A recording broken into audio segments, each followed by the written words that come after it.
नमस्कार। आज नवा खबर गुड़िक सहित आउ एक नवा भिडियो रे आपण समस्त को स्वागत।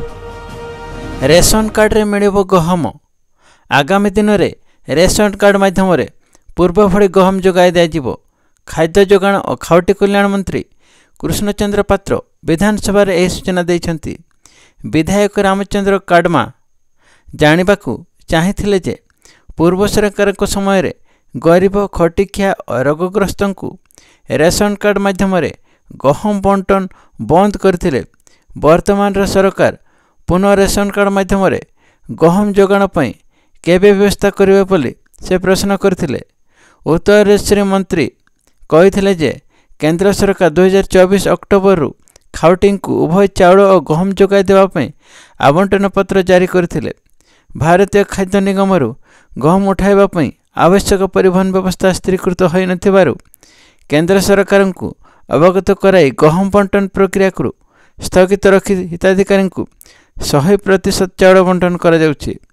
इतिमध्य केंद्र सरकार 2025 मार्च रु खाउटी को संपूर्ण चाउल जोगाई देवा पई आवंटन पत्र जारी करछंती।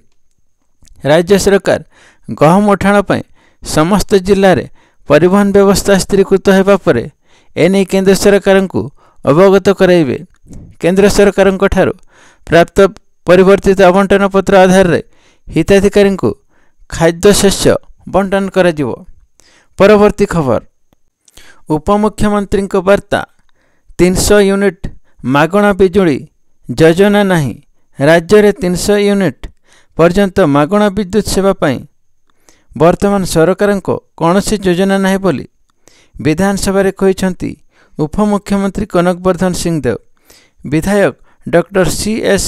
राजेन एकांक ए संक्रांत प्रश्न उत्तर रे श्री सिंहदेव कहिछंती जे पीएम सूर्य क्षेत्र मुफ्त बिजुली योजना 2024 अधीन रे सौर शक्ति माध्यम 3 किलोवाट पर्यंत सोलार प्लांट स्थापन पर 78,000 टंका और 50,000 टंकार यथाक्रमे केंद्र और राज्य सरकार को आर्थिक सहायतार व्यवस्था रही, जहाद्वारा संपृक्त उपभोक्ता मासिक प्राय 300 यूनिट पर्यंत विद्युत सौर पैनल बसाइबा उपयोग करें।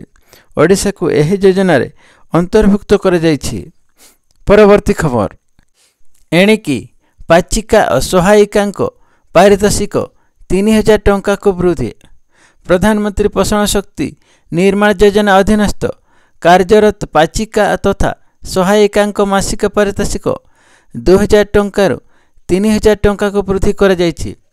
एहा आसंता एप्रिल 1 तारिख रु वर्धित पारितोषिक लागू हेबो। उक्त अनुदान प्रधानमंत्री पोषण शक्ति निर्माण योजना पई उद्दिष्ट बजेट राज्य समर्थन रु बहन करा जिवो। एने विद्यालय और गणशिक्षा विभाग पक्षर अतिरिक्त सचिव संग्राम महापात्र प्रधानमंत्री पोषण शक्ति निर्माण राज्य भारप्राप्त अधिकारी को पत्र माध्यम अवगत करिछंती। खबर गुड़िक भल लगिले लाइक कमेंट सब्सक्राइब करने को भूलंतु नहीं। धन्यवाद।